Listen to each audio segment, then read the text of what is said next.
O que Lula deve buscar na China? A viagem de Lula deve marcar o início de uma nova relação com Pequim, buscando ampliar a relação e cooperação bilateral entre os países. Vão curtindo e vou compartilhando.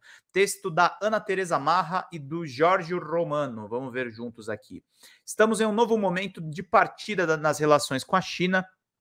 Primeiro porque é preciso relançar os canais políticos de diálogo constrangidos pela antidiplomacia bolsonarista. A elevação do padrão qualitativo das relações bilaterais passa por buscar a maior aproximação dos governos. Segundo, porque a dinâmica das relações Brasil-China e o mundo mudaram desde quando o presidente Lula assumiu pela primeira vez a presidência e viajou à China em 2004 e os dias de hoje.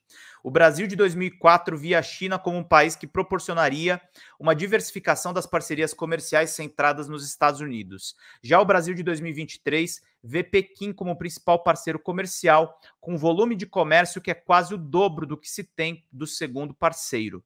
A necessidade agora é diversificar o comércio para além da China e além de diversificar as trocas com o próprio governo chinês.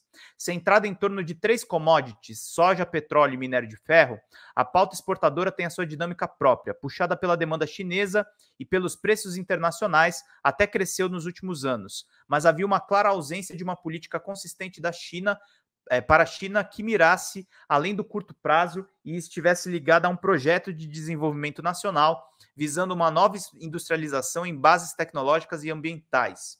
A viagem do presidente à China deve marcar o início de uma nova relação em 3 âmbitos: ampliar e adensar a relação bilateral, identificar a cooperação em fóruns internacionais em torno de temas que as partes consideram prioritárias para a pauta internacional, olhar com mais atenção e de forma mais sistemática as experiências de políticas públicas nas mais diversas áreas que, apesar das grandes diferenças entre os países, possam servir de inspiração. No mundo de 2004, não havia a guerra da Ucrânia, o rescaldo da crise financeira, disputa tecnológica, ideológica, comercial entre China e Estados Unidos. Os órgãos de apelação da Organização Mundial do Comércio ainda funcionavam. O G7 funcionava como o G8, com a participação da Rússia. Esse mundo não existe mais. Um novo clima de Guerra Fria, com apelos a dividir arbitrariamente o mundo entre democracias e autocracias, deve ser rejeitado. O Brasil deve manifestar a sua vocação de um país multi-alinhado.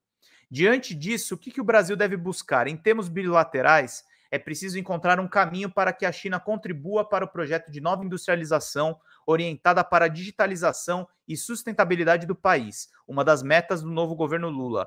Pela via do comércio, dificilmente isso irá ocorrer, embora possa ser possível incluir um ou outro produto de maior valor agregado na pauta exportadora. Em termos estruturais, o Brasil não tem condições de alterar quantitativamente as relações de troca com a China. O caminho, então, é pela via dos investimentos e projetos de cooperação conjuntos, que podem ser vistos como compensatórios ao padrão comercial existente que reproduz a lógica da centro-periferia. No setor automotivo, por exemplo, que passa pelo mundo inteiro pela revolução tecnológica, espera-se que a empresa chinesa BYD assuma a fábrica da Ford na Bahia e passe a produzir, inclusive para exportação, motores elétricos para caminhões e carros e, posteriormente, carros elétricos. Os dados dos últimos anos mostram que há interesse chinês em investir aqui. Os investimentos acontecem independentemente do Brasil ter políticas industriais e tecnológicas, e a partir de estratégias definidas lá fora, poderiam ganhar em peso, densidade e uma maior contribuição ao desenvolvimento brasileiro, se articulados com políticas internacionais. Aspas minha, aliás, como eu acompanho o mercado de games, a Tencent está investindo, a Tencent é a maior empresa de games do mundo e ela é chinesa. A Tencent está investindo pesado no mercado europeu e a Tencent está olhando muito para o Brasil, porque o Brasil é o principal país para a entrada da América Latina e é a principal competição deles com os Estados Unidos. A Huawei também veio para cá, sobretudo, pesado na questão dos smartphones, porque eles estão competindo também com o iPhone, que é uma disputa bem pesada. Então, isso tudo que os analistas estão falando aqui procede bastante. Aliás, ótima análise aqui do site Opera Mundi.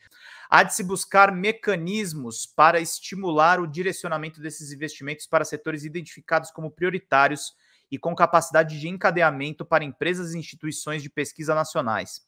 Isso pressupõe que o governo brasileiro deve ter clareza para indicar e projetos de parceria para propor.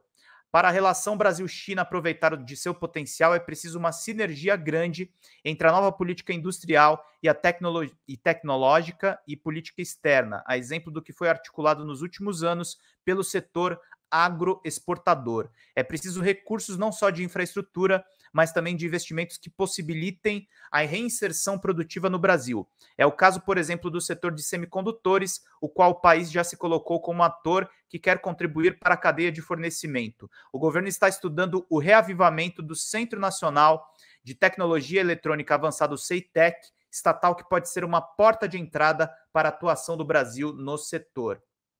O governo também tem dado indicações que vai buscar parcerias não só com a China, que também se fala em aproveitar investimentos dos Estados Unidos para inserir no Brasil.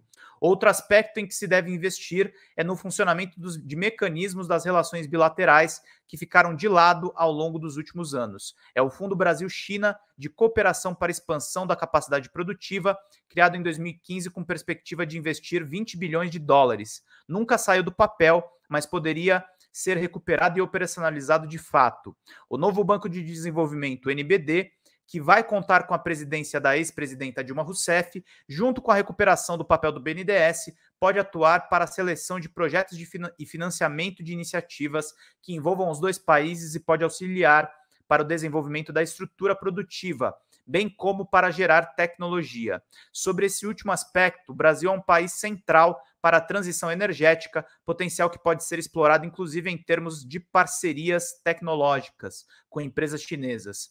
No setor aeroespacial, a recuperação do projeto CBERS, que já estava nos planos do governo, é essencial para o sensoriamento remoto do território, contribuindo com insumos que permitem melhor lidar de forma soberana com o desmatamento na Amazônia, desastres naturais e atividades agrícolas. A cooperação no serviço de inteligência artificial seria outro aspecto potencial, tanto na área de saúde, aproveitando-se dos insumos de informação gerados pelo Sistema Único de Saúde, o SUS, como na área de segurança pública. No que diz respeito à infraestrutura e digitalização, há de se explorar o potencial de empresas como a Huawei instalarem centros de pesquisa conjuntos visando a ampliação da tecnologia 5G e o desenvolvimento do 6G. Como eu falei para vocês, como demonstrado, eu falei que a Huawei está forte no Brasil. No caso do comércio, embora alterar o padrão seja muito difícil, é possível avançar em alguns aspectos. Seria importante um voto de confiança do Brasil que se avançasse nas negociações para habilitação remota de novos frigoríficos para exportar à China. E considerando que a soja brasileira é essencial para a segurança alimentar chinesa, mas uma atividade prejudicial ao meio ambiente no Brasil, faria sentido insistir com Pequim no desenvolvimento conjunto de projetos de conservação ambiental. Esse tipo de ação se casaria com objetivos de política internacional chinesa, que tem demonstrado preocupações maiores com o ambiente e o clima. Ainda na área bilateral, o Brasil deve buscar iniciativas de aproximação entre as sociedades. A profunda interação econômica precisa ser suportada por atividade social. Nos últimos anos, desenvolveu-se uma intensa atividade subnacional entre Brasil e China, que deveria ser mapeada e impulsionada nessa nova fase.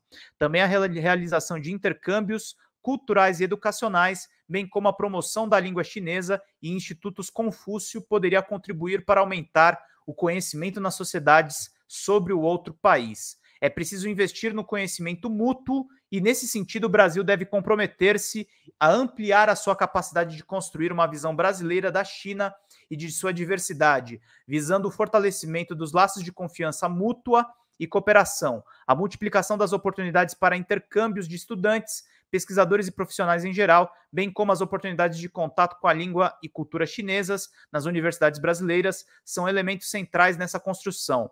Ao mesmo tempo, cabe ao Brasil estimular e fortalecer os centros de estudo brasileiros na China.